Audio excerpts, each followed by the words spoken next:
And इस lesson में हम लोग डस्ट ऑफ स्नो इसका एक्सप्लेनेशन करेंगे, जिसे लिखा है रॉबर्ट फ्रॉस्ट ने। पोएम शुरू करने से पहले इसकी थीम के बारे में सुनिए। जो ओवरऑल थीम है डस्ट ऑफ स्नो की, वो हमें ये बताती है कि नेचर, प्रकृति, नेचर के पास ना हमारे लिए बहुत सारी हीलिंग पावर्स हैं। मतलब हमारे पास कोई भी दुख हो, हमारे पास कोई भी परेशानी हो, वो हील हो सकती है नेचर के द्वारा। नेचर जितने भी हमारे नेगेटिव ह्यूमन इमोशंस होते हैं ना, वो उससे डील करने के लायक है और पूरी तरह से लायक है, और वो डील कर लेता है। नेचर के पास हमसे बात करने के लिए बहुत ही अजीबोगरीब तरीके हैं। हाँ, डिफरेंस ये है, मतलब कि यहाँ पे समझने वाली बात ये है कि वो जो नेचर के जो डिफरेंट तरीके हैं ना, वो हमें भी समझ में आने चाहिए। अच्छा, अगर हमें समझ में आने चाहिए तो फिर समझ में आएंगे कैसे? आपको अपने आप को नेचर से जोड़ने की ज़रूरत है। आपके पॉइंट ऑफ व्यू से आपको कई चीज़ें लगती होंगी ना कि नेचर में एग्जिस्ट, मतलब ये चीज़ नेचर में है, बट क्यों है? ये चीज़ का कोई यूज़ नहीं है, कोई मतलब नहीं है, बेकार है, ये हमारे लिए बुरी है। बट वो आपके पॉइंट ऑफ व्यू से बुरी हो सकती है, लेकिन अगर वो चीज़ नेचर में है तो उसका एग्जिस्टेंस उतना ही इम्पोर्टेंट है जितना हमारा। तो नेचर में कुछ भी चीज़ आप देख लो ना, वो पूरी तरीके से बैड हो ही नहीं सकती है। अगर वो नेचर का पार्ट है तो वो पूरी तरीके से बैड हो ही नहीं सकती है। मे बी आपके लिए बैड हो, लेकिन एट द सेम टाइम वो किसी और के लिए काफ़ी फ्रूटफुल होगा।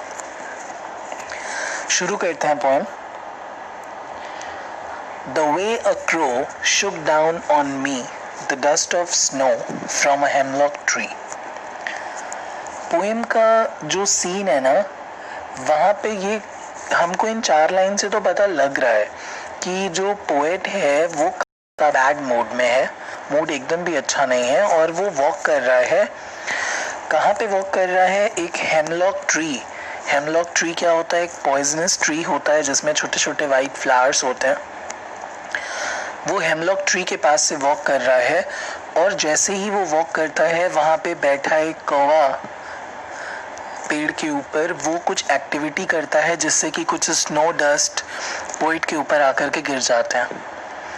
अब ये क्लियरली लिखा नहीं है कि पोएट के सिर पे गिरते कि कंधे पे गिरते हैं, लेकिन हाँ, पोएट के ऊपर गिर जाते हैं। और ये भी मतलब क्लियर नहीं किया है कि पोएट के ऊपर जो वो स्नो डस्ट गिरे, तो वो जो बर्ड की जो एक्टिविटी थी क्रो की, वो किस लिए हुई, वो भी क्लियरली मेंशन नहीं है। रीडर्स के लिए, हम लोगों के लिए एक डाउट है ये कि वो आखिर स्पेसिफिक वो डस्ट गिरा कहाँ, या फिर बर्ड ने ऐसी एक्टिविटी क्यों की। एनीवेज, जो क्रो वहाँ पे था, मे भी हो सकता है कि वो ठंड से ठिठुर रहा हो और उसने वो एक्टिविटी की, और उसकी वजह से कुछ स्नो डस्ट नीचे गिर गए पोएट के ऊपर। यहाँ पे आपने नोटिस किया कि जो क्रो है और जो हेमलॉक ट्री है, ये दोनों ही चीज़ें कहीं ना कहीं पे नेगेटिव चीज़ें, मतलब नेगेटिव साइन शो करती है ना। ऐसा लगता है कि मतलब क्रो की बात जहाँ आती है और जहाँ हेमलॉक ट्री की बात आती है, वहाँ पे क्रो जो है वो कहीं ना कहीं फियर और कहीं ना कहीं मतलब वो बुरा, कहते हैं ना, पुराने लोग कहते हैं कैसे कि अब छत पे क्रो आकर के काँव काँव कर रहा है, तो मतलब कुछ बुरा संदेश आने वाला है, कुछ कोई बुरा मैसेज मिलेगा हमको ज़रूर। और फिर वहीं पे हेमलॉक ट्री की बात करें तो वो कहीं ना कहीं डेथ को रिप्रेजेंट करता है, पॉइजन को रिप्रेजेंट करता है। तो यहाँ पे पोएट ने दो काफ़ी नेगेटिव चीज़ों को लेकर के हमें ये समझाने की कोशिश की है कि नेचर में जो बहुत ही ज़्यादा नेगेटिव चीज़ें हैं ना, वो भी आपके लिए कहीं ना कहीं से कुछ ना कुछ अच्छा कर सकती हैं। आप उन नेगेटिव चीज़ों को हमेशा नेगेटिव मान करके अवॉइड नहीं कर सकते, वो भी आपके लिए कोई खुशी का संदेश ला सकती हैं। आगे बढ़ते हैं। Has given my heart a change of mood and saved some part of a day I had rued। यहाँ पे भी कुछ रीजन नहीं पता है, लेकिन हाँ क्लियरली पोएट ना बहुत ही बुरा वाला दिन कहता है ना कि अरे यार एकदम टेरिबल डे, मतलब क्या बोला जाए, एकदम खराब वाला दिन। लेकिन वो जब वॉक कर रहा था और उसके ऊपर जब स्नो गिरा ना, तो अचानक से पोएट का जो मूड है ना वो एकदम मतलब रिफ्रेशिंग वे में जाने लगा। और कहीं ना कहीं वो उसने जो भी अपना पूरा पूरा दिन बैड मूड में स्पेंड किया हो, लेकिन वो पोएट खुद कह रहा है कि चेंज ऑफ मूड हुआ और वहां से उसका जो बचा हुआ दिन का पार्ट है, जो कि में भी खराब जा सकता था, लेकिन कहीं ना कहीं उस हेमलॉक ट्री के ऊपर जमे बर्फ ने, उस क्रो ने उसके जो खराब दिन को ना वो अच्छे टाइम में कन्वर्ट कर दिया।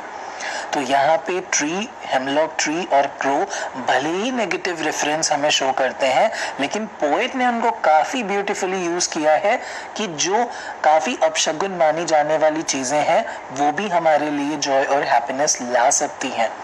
हमें इन चीजों को टेकन फॉर ग्रांटेड नहीं लेना चाहिए। हमें ये समझना चाहिए कि ये भी नेचर का पार्ट है, इनको एक्सेप्ट करना चाहिए, क्योंकि नेचर में हम भी हैं और ये भी हैं।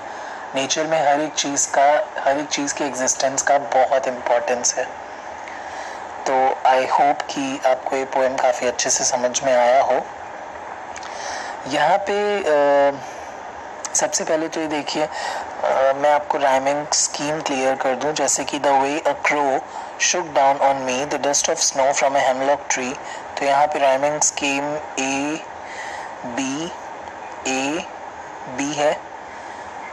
यहाँ पे भी अगेन ए बी